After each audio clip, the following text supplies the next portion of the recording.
السلام عليكم ورحمة الله وبركاته، ازيكم عاملين ايه؟ وحشتوني جدا وحشني قعدة الفيديوهات، ومتحمس جدا نعمل فيديوهات كتير الفترة الجاية. اهلا بيكم.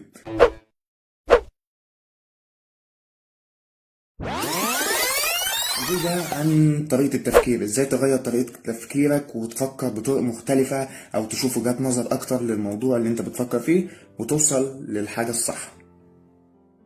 غالبا ما قعدت مع نفسك قعدة صفا كده قبل ما تنام وقعدت تفكر في الحاجات اللي عملتها زمان، في المشاكل اللي وقعت فيها وازاي اتصرفت، واكيد حسيت بندم في بعض المواقف. حسيت بان انت اتسرعت في الموقف ده او خدت قرار غلط. لو رجع بيك الزمن عمرك ما هتفكر فيه ابدا، عمرك ما هتفكر بنفس الطريقة اللي فكرت فيها في المشكلة دي، فبالتالي حلك للمشكلة ما كانش كويس.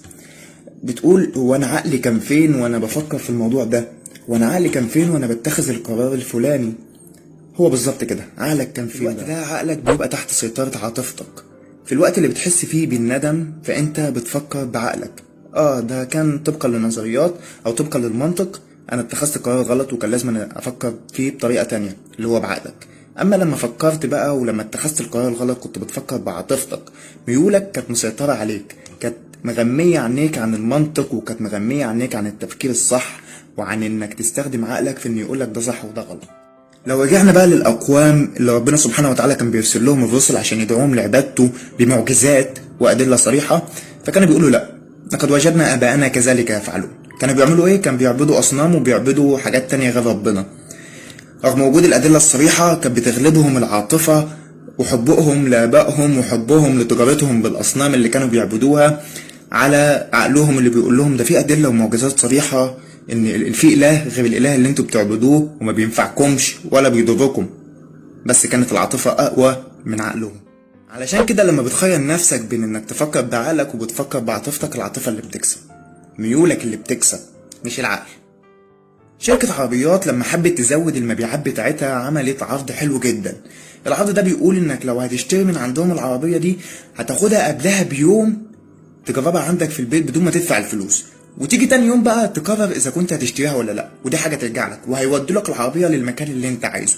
فكانت النتيجة لما لعبوا على عاطفة الناس ان اكتر من 50% من الناس اللي جربت العربيات لمدة يوم اشتروها تاني يوم، لان العاطفه سيطرت عليهم اكتر. عاطفه حبهم للعرض اللي عاملاه الشركه وحبهم للشركه في تعاطفها معاهم وانها تديلهم العربيه يجربوها ويعيشوا حياتهم بيها لمده يوم، عن تفكيرهم اذا كانت العربيه دي حلوه ولا وحشه، اذا كانت العربيه دي جيده الصنع ولا سيئه، اذا كان العربيه دي هتستحمل معايا لفتره طويله ولا هتبوظ بعد شهرين او ثلاثه. عشان كده معظم النقاشات والجدالات اللي بندخل فيها في حياتنا هي عباره عن اتنين: واحد بيعرض رأيه اللي جاي من عاطفته وجاي من أهوائه، والتاني بيعمل نفس الكلام.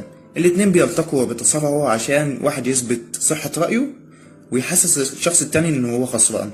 فبالتالي ده قايم على العاطفة، مناقشة قايمة على العاطفة، جدال قايم على العاطفة، حل المشكلة قايمة على العاطفة. فبالتالي محدش بيوصل فيهم لحل وبيفضلوا يتعبوا كده ويتناقشوا فترة طويلة قوي وبيملوا. لكن لو انا وانت هنستخدم عقلنا ونتناقش عشان نوصل للحل الصح او عشان نوصل لاصح نتيجة، فما اعتقدش ان احنا الاتنين هنتقابل وهنتصارع وهنضطر ان احنا كل واحد فينا يشتم التاني عشان يثبت صحة وجهة نظره. ما اعتقدش. بعد ما عرفنا بقى الفرق بين القلب والعقل في التفكير، العاطفة بتكسب العقل. ما ينفعش تفكر بعقلك بس وما ينفعش تفكر بقلبك بس، لازم أن يكون فيه توازن. اللي جاي بقى ازاي تفكر بطريقة صح، ازاي تفكر وتجمع وجهات نظر اكبر عن الموضوع او عن المشكلة او عن القرار اللي ناوي تتخذه، فبالتالي ما تغلطش او تقلل الخطأ في الموضوع ده. الطبعات الستة للتفكير لإدوارد دي بونو. إدوارد دي بونو كان مفكر وفيلسوف. أثناء سفره بقى من بريطانيا لماليزيا قارن بين تفكير الشرق وتفكير الغربيين، فقال إن الغرب بيفكروا بنمط التفكير المتعاكس والشرق بيفكروا بنمط التفكير المتوازي. يعني ايه متعاكس؟ متعاكس يعني ده يعرض رأيه وده يعرض رأيه وده يحاول يثبت صحة رأيه لده وده يحاول يثبت صحة رأيه لده، فبالتالي النتيجة ما بتكونش مرضية لأي منهما، فبيكون المحصلة صفر. كأنك بتدفع جسم كده وبتدفع الجسم التاني نحوه بنفس القوة، فمفيش حد فيهم بيتحرك. أما نمط التفكير المتوازي فعطى عليه مثال إن شركة فكرت توسع نشاطها وتشتري أرض وتبني فيها مبنى تاني. فرئيس الشركة اجتمع بالأعضاء والمسؤولين في الشركة دي وعرض عليهم المشروع. وقال لهم كلهم يبدأوا يفكروا في إيجابيات المشروع ده ويكتبوها، وبعدين كلهم ينتقلوا ويفكروا في سلبيات المشروع ده ويكتبوها، وفي النهاية توصلوا لنتيجة مرضية بتجمع بين الإيجابيات اللي المفروض يطبقوها وبين السلبيات اللي المفروض يتفادوها. قام إدوارد دي بونو حط 6 قبعات للتفكير، وبيقول لك لو عايز تطلع بفكرة مبهرة وفكرة مبدعة، أو تتخذ قرار بطريقة صح، أو تحل مشكلة بطريقة صح وتقلل الخطأ فيها، إنك تبص ب6 نظرات، إنك تفكر ب6 تفكيرات مختلفة.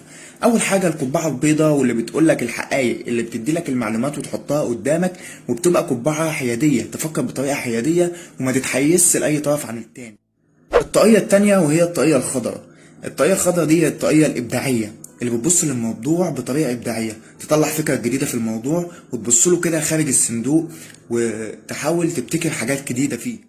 الطاقية التالتة وهي الطاقية الصفراء، ودي اللي بتبص للموضوع بوجهة نظر إيجابية، إيه الفوائد من الموضوع وإيه اللي هيحصل وهتحسن بيه فكرتك، أو هتحسن بيه المشكلة اللي أنت فيها وهتحاول تحلها أسرع. هي الطريقة الإيجابية. عكسها بقى القبعة أو الطاقية السوداء اللي بتفكر بسلبية. ليه تفكر بسلبية؟ عشان توصل للصح. طب أنا لما أفكر بسلبية هوصل للصح إزاي؟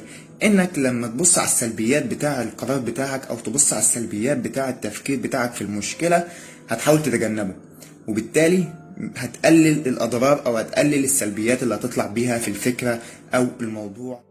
الطاقية الحمراء هي الطاقية العاطفية، إنك تفكر وتشوف ردود فعل الناس، انك تفكر بقلبك، تشوف ايه الفايدة من المشروع، ايه الحاجة اللي هتخليك تستمتع.